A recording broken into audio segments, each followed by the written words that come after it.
everyone! Welcome back to my channel.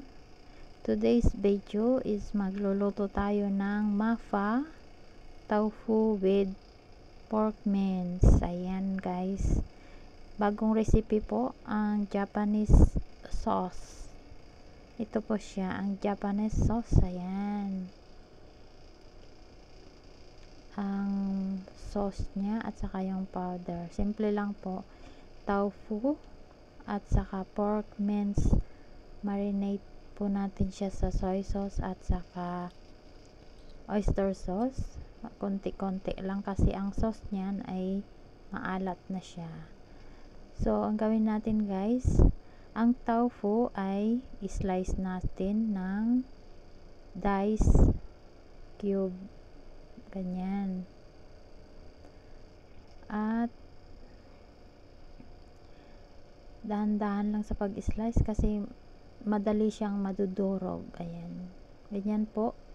Hindi naman siya gaano kaliit at gaano kalaki. Katamtaman lang siya. Square dice. Ayan. So, yan po. At nakahanda na lahat ng ating mga ingredients sa pagluluto ngayon. Ayan. Marinated na siya, yung powder, saka itong Japanese sauce is bagong recipe na binigay sa akin ng amo. At yan ang powder. Haluin lang natin yung powder sa tubig ng half cup of water at i-mix natin, i-mikos at keep aside po para sa sauce mamaya. Ayan.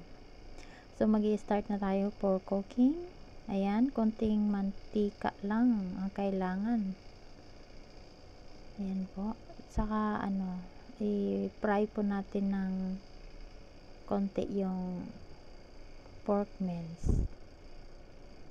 Tapos ayan, mikos natin hanggang mag-brown lang siya konti. Para hindi siya makunat mamaya kainin. Ayan. Tapos keep aside natin, tanggalin. Tapos and the second procedure po ay ang sauce.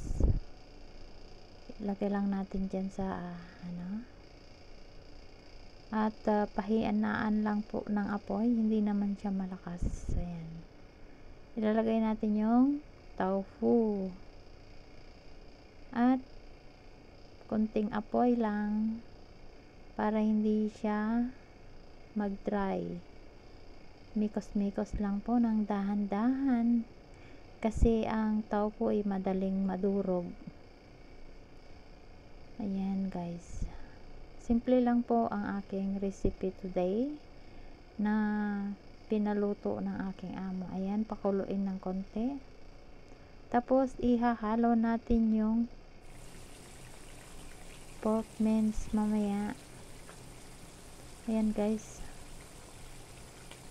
pakuluin natin konti.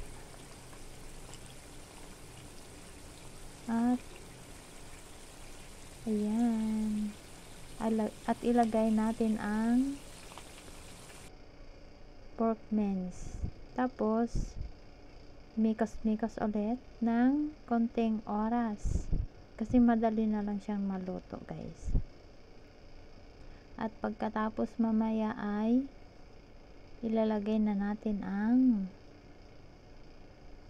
mixing powder sa tubig na yan. Ayan, yung powder na tinunaw sa tubig kanina, ilagay natin para pampalapot guys. Ang powder na yan ay kompleto na po. Kaya yung pag marinate po natin ng pork mince, huwag masyadong damihan ng soy sauce kasi maalat na po yung sauce na ihahalo. Ayan guys, maraming salamat sa mga nanonood. I hope you enjoy sa aking pagluto. At thank you so much ulit. at enjoy for cooking, and see you on my next video and next recipe, guys. Thank you so much. God bless everyone.